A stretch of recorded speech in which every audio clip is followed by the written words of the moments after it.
pagluluto, hindi minamadali. Kailangan patience para masarap. Happy. Samahan mo ako. Wala si Ate Os at saka si Lindy. Punta tayong palengke. Okay, nag-impake ako. Oo, nag-impake na si Rapi kasi malapit na siyang bumalik ng Guernsey. Di ba may request ka sa aking ulam? Ano nire-request mo sa aking ulam? Pampano at saka bangus. Bibili tayo ngayon. Magluluto ako ngayon ng baked pampano. Mamayang gabi yung Spanish style na bangus. Yan. Let's go. Sa mama ko. Bis ka na. Let's go. So ito na nga mga Habibis. Pupunta tayo ngayon ng palengke.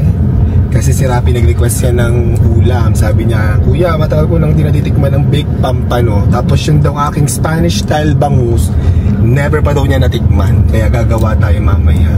Sa Davao kami sa flight ni Rapi, so hindi namin siya maahatid. So yan, iiwanan ko kayo ng mga ulam dyan. Yes, thank you. Walang pampano, sa kapit na.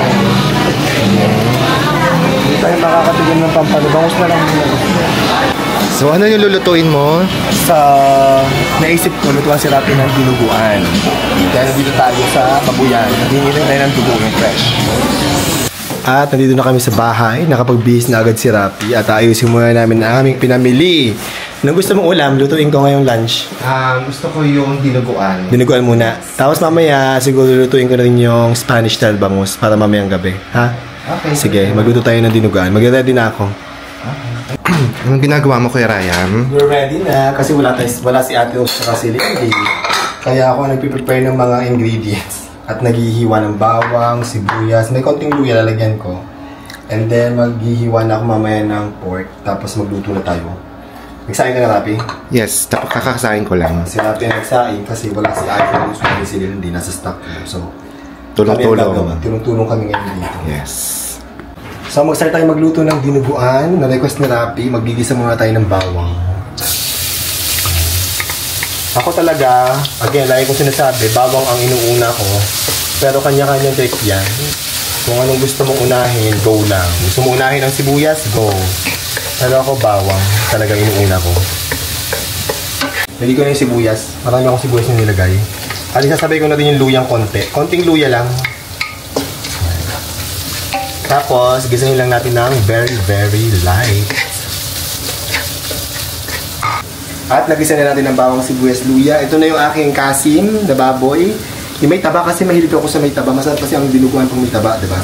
Chinap ko lang ng mga maliliit. Cube. Ganyan, no? Maliliit. So, gisahin na natin. At isang kutsara na natin to. At after natin isang kutsain, palalambutin naman natin. So, ito na. Nasangkot na natin mabuti ang ating baboy. Next natin gagawin, titimplahan natin ng patis. Yung patis ko galing itong Malabon o Navotas. Parang gano'n. Basta, ano siya, legit na patis. Charot. Ano bang hindi legit? Charot lang. Yan, tatansyahin ko lang ngayon paglalagay ng patis. Lalagyan ko natin ng pepper. Ay, ayaw na. Walang battery. Sira. Dahil dyan, magmamanual tayo. Buti na lang may pang manual ako. Back up, diba? Lagyan ng pepper. And then, papakapitin lang natin ang lasa ng patis sa ating baboy. Yan. And then, pag napakapit na natin mamaya, palalambutin pa natin kasi ang masarap sa dinuguan. Di ba yung pag yung karne, kailangan malambot na malambot pati yung taba, diba? Para masarap. So, papakapitin lang natin yung patis nito. And then, lalagyan natin mamaya ng tubig para palambutin pa. At eto na, napakapit na natin ang lasa ng patis at medyo matigas pa yung ating baboy. Nagpakulo ako ng tubig para palambutin pa yung ating baboy. Bago natin lagyan ng dugo. Yan. Palambutin pa lang natin. Kasi mas masarap nga, sabi ko nga ay malambot na malambot. Yan. Hayaan lang natin yan at palambutin pa natin mabuti ang ating baboy. Pagluluto, hindi minamadali. Kailangan patience para masarap. Yan. At malapit nang lumambot yung ating baboy. So, ang gagawin ko na, ipiprepare ko na yung aking dugo. Ito yung fresh blood ko.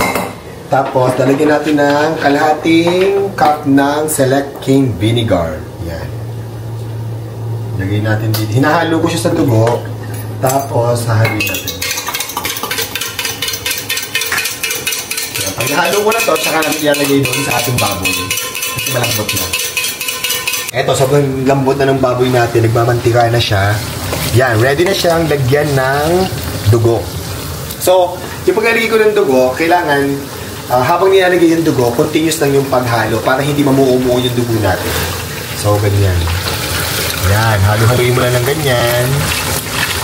At wag kang titigil. Para kami nag-exercise. Ganun. Ayan, gagawin lang natin is continuous lang yung paghalo dito. Medyo nakakangalay pero ganoon talaga kung gusto mong sumarap ang dinuguan mo. At make sure na dire-diretso ang paghalo. Parang lalagyan ko siya ng maraming sabaw. Lahat ko na to. Lahat ko na. Sayang naman. Dapat naman yung sabaw ko pero okay lang. At ang gagawin mo, halo-haloy lang natin yun ng ganyan. Lalagyan ko natin ang 4 na pirasong siling haba. Yan. Actually, sa iba, ang ginagawa nila, or kami pala actually, si mama, lalo ni nanay ko, naglalagay siya ng labong. Wala lang akong nabiling labong. Ang hirap talagang bumili ng labong sa San Jose Wet Market. Wala akong masyadong makitang labong doon. Pero masarap din ito pag may labong. Kung gusto niyo lagyan ng gulay. Dati naman, may natikman din ako dating dinuguan.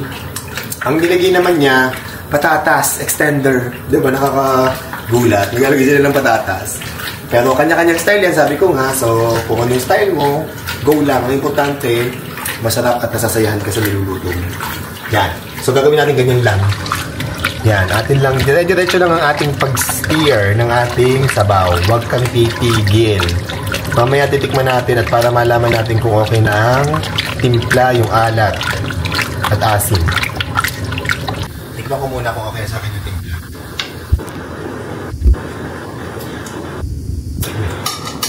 Siguro ano? Konting alat lang. Yan. Tapos, lagyan ko din ng konting suka.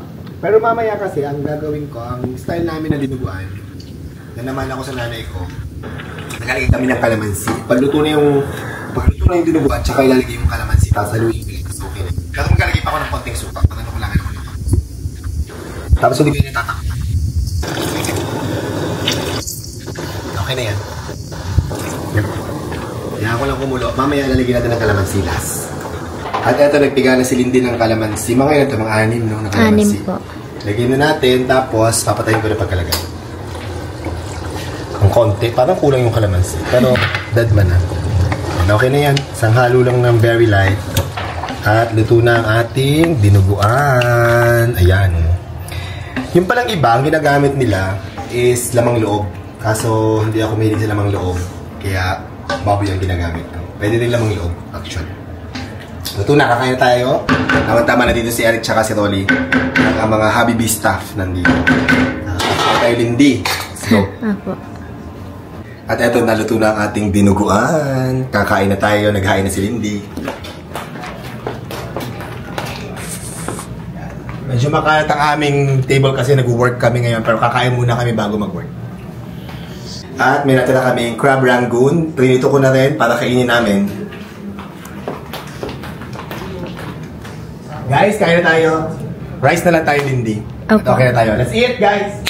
Hi! Let's eat! Andito ang si Eric at saka si Rolly nandito ulit. At kakain muna kami. What's your luto, baby?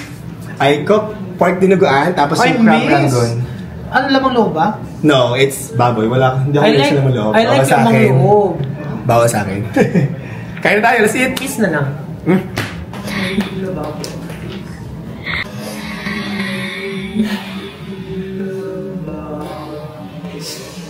At syempre, masarap ang kain kapag may kasamang Hobby Bee collagen drink. Anong tinitimpla mo, Rapi? Watermelon tsaka kalamansi. Watermelon calamansi. Excited na ako kumain. Mag-uwas na kayo ng kamay. Kumain na tayo. Eat. Lindy, kumain ka na rin, ha? Hobby Bee! Yes! May new stock na tayo.